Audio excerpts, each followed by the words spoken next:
নমস্কার বন্ধুরা, আবার একটি নতুন ভিডিওতে আপনাদেরকে স্বাগত।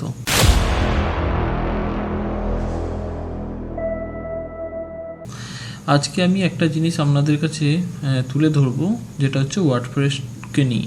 আজকে আমি একটা জিনিস নিয়ে অনেকটা চিন্তাভাবনা করার পর আপনাদের কাছে তুলে ধরবো। ওয়ার্ডপ্রেসের উপর আমরা যে টেমপ্লেট ইউজ করি, আমরা যে থিম ইউজ করি, সেই থিমের যে পেজ স্পিড হয় সেটা নিয়ে।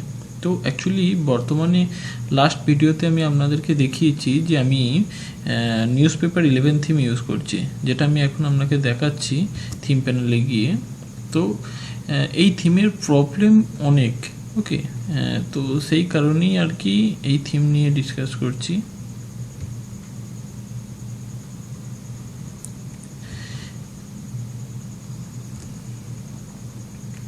এটা হচ্ছে নিউজপেপার থিম, আপনারা দেখতে পাচ্ছেন।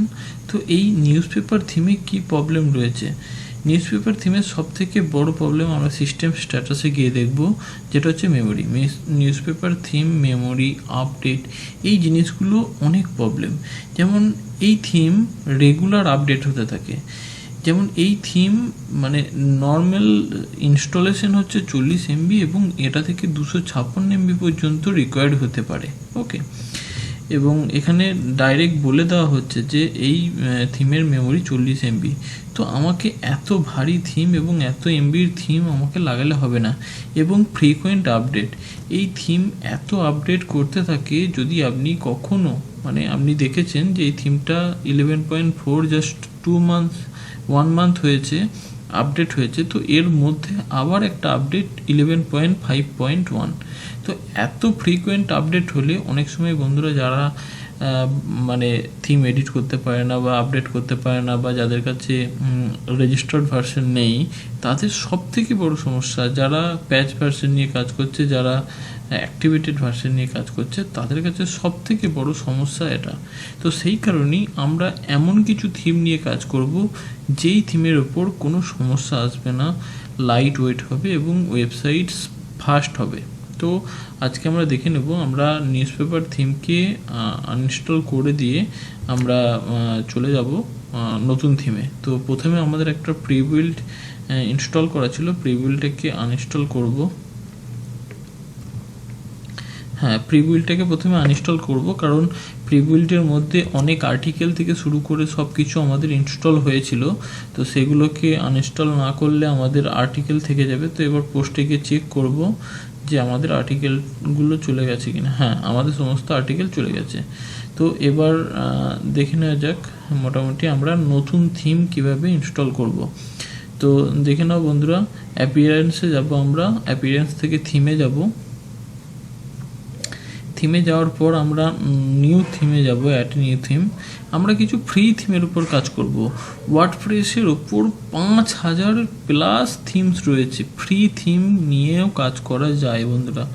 এমন কোনো ব্যাপার নেই যে ফ্রি থিম নিয়ে কাজ করা যায় না।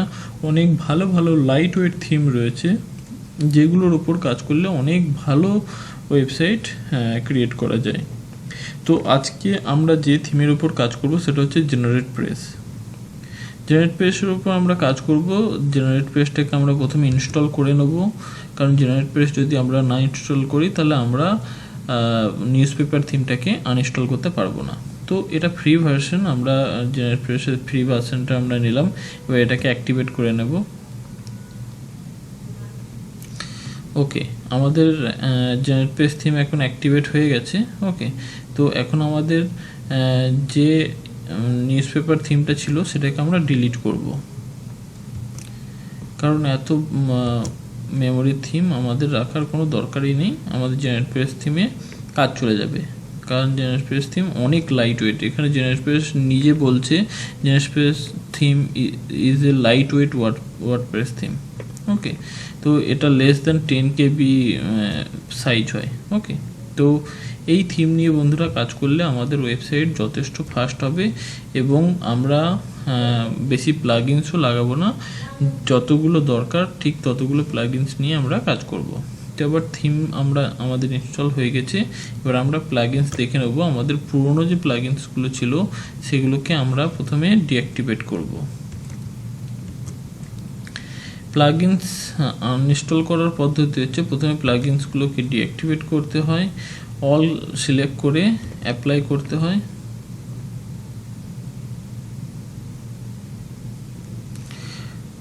প্রতিটা প্লাগইনস ডিঅ্যাক্টিভেট হয়ে গেছে। নেক্সট আমাকে অল প্লাগইনস ক্লিক করে সবগুলোকে বাল্ক অ্যাকশনে ডিলিট করব।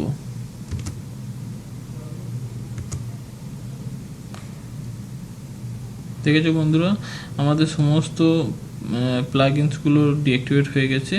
এরপর আমাদের নতুন যে প্লাগইনসগুলোকে ইনস্টল করতে হবে সেটা আমরা অ্যাড নিউতে গিয়ে প্লাগইনস আমরা অ্যাড করে নেব। তো আমাদের এখন যে প্লাগইনসগুলো আমাদের লাগবে সেটা হচ্ছে, আমরা প্রথমে নেব এলিমেন্টর। আমাদের এডিটর হিসেবে আমরা এলিমেন্টর ইউজ করব।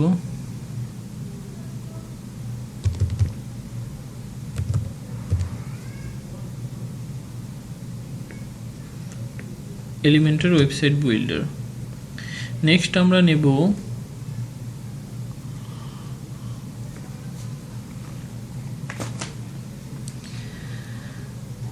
WP forms.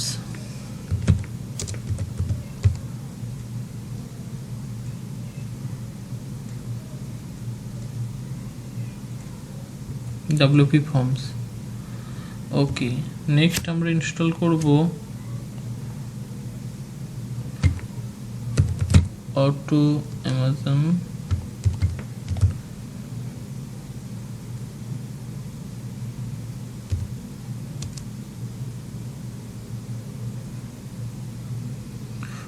Amazon links.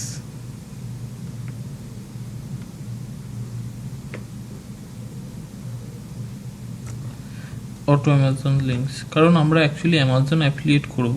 ওকে, তো অটো অ্যামাজন লিঙ্কস আমরা নিয়ে নেব। নেক্সট আমরা নেব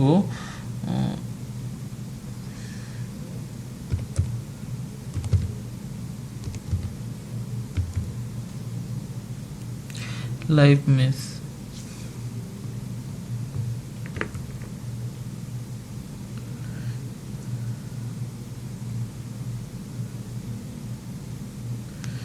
এরপরে আমরা নেব এসইও টুলস।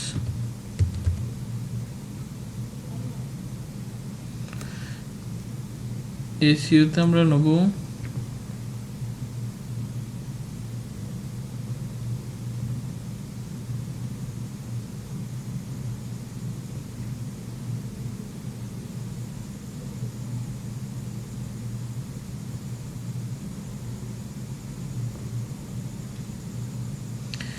Rank math.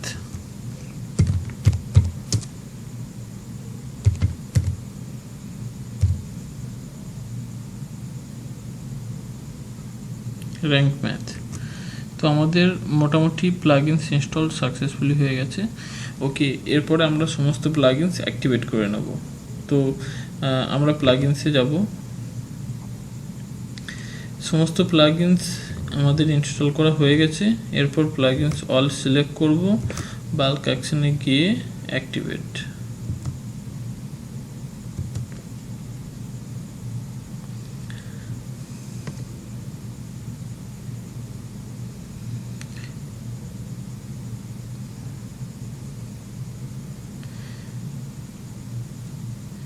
এখানে এলিমেন্টর আমাদেরকে ক্রিয়েট অ্যাকাউন্ট দিয়েছে আপগ্রেডের জন্য। আমরা ফ্রি ভার্সনই ইউজ করব, তাই এটাকে এখন আমরা পাশে রাখবো। তো আমরা দেখে নেব যে আমাদের প্লাগইনস সব অ্যাক্টিভেট হয়েছে কিনা। হ্যাঁ, আপাতত আমাদের সমস্ত প্লাগইনস অ্যাক্টিভেট হয়েছে। ওকে, তো এরপরে আমাদের সেট আপ করতে হবে পেজেস। ফার্স্ট আমাদেরকে সেট আপ করতে হবে পেজেস। তো আমরা এখান থেকে অল পেজেস ডিলিট করব, move to trash.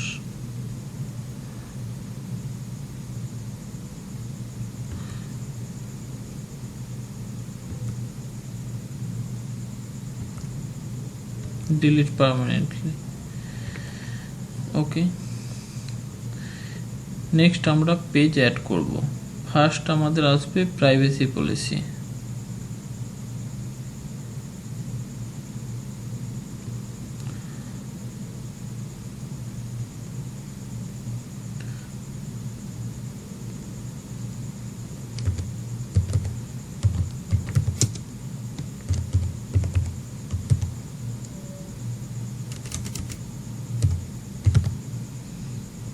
Privacy policy. তো প্রাইভেসি পলিসি কিভাবে আমরা বানাবো, আমরা গুগলে গিয়ে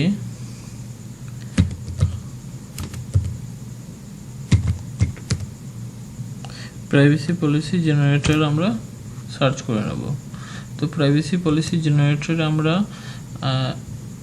একদম এখানে কোনো রকেট সায়েন্স নেই, আমরা এখানে কোম্পানি নেম মানে আপনার ওয়েবসাইটটা যে ক্যাটাগরি সেই ক্যাটাগরির নাম দেবেন। যেমন আমাদের ওয়েবসাইট হচ্ছে অনলাইন B2C, তো আমরা দিয়ে দিলাম ওয়েবসাইট অ্যাড্রেস,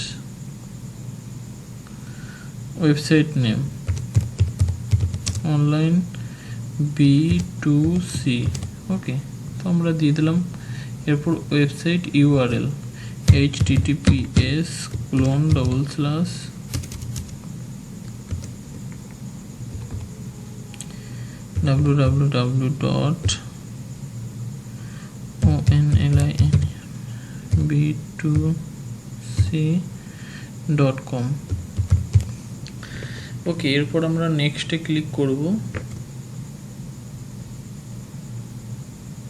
নেক্সটে ক্লিক করার পর আমাদের কিছু অপশন জানতে চেয়েছে, do you use cookies on your website? না, আমরা কুকিজ ইউজ করব না। নেক্সট কোয়েশ্চেন আছে, do you show advertisement through Google AdSense your website? No, আমরা গুগল অ্যাডসেন্স শো করব না, কারণ আমরা অ্যামাজন অ্যাফিলিয়েট করব। Do you show advertising from third parties except Google? Yes, আমরা অ্যামাজনের যে অ্যাডভার্টাইজগুলো থাকবে সেগুলো আমরা শো করাবো। ওকে, তো আমরা এরপর নেক্সট করব। এরপর কান্ট্রি আমাদের চুজ করতে হবে ইন্ডিয়া, স্টেট আমরা চুজ করব আমাদের ওয়েস্ট বেঙ্গল, ইমেল আইডি। তো ইমেল আইডি আমরা আমাদের এখন আপাতত একটা ইমেল আইডি দিয়ে দেবো, যেমন আমি আমার ইমেল আইডিটাই দিয়ে দেবো।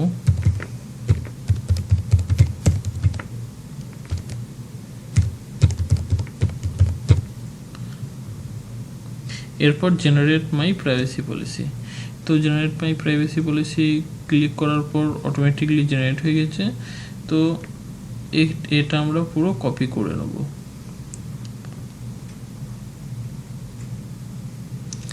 এটা আমরা কপি করে নিলাম। কপি করে নিয়ে আমরা আমাদের প্রাইভেসি পলিসি পেজে পেস্ট করে দেব। তো এখানে আমরা দেখতে পাচ্ছেন এটা কমপ্লিট পেস্ট হয়ে গেছে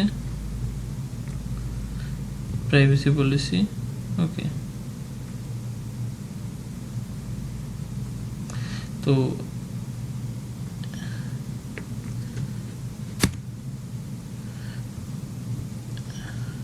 আমাদের এইটাই হেডিং। ওকে, এটা কোনো হেডিং হবে না। ওকে, এটা আমাদের মেন হেডিং হবে।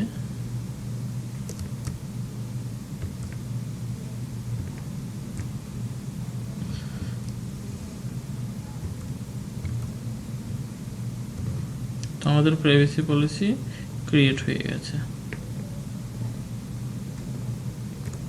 তো এইবারে আমরা প্রাইভেসি পলিসিটাকে পাবলিশ করে দেবো।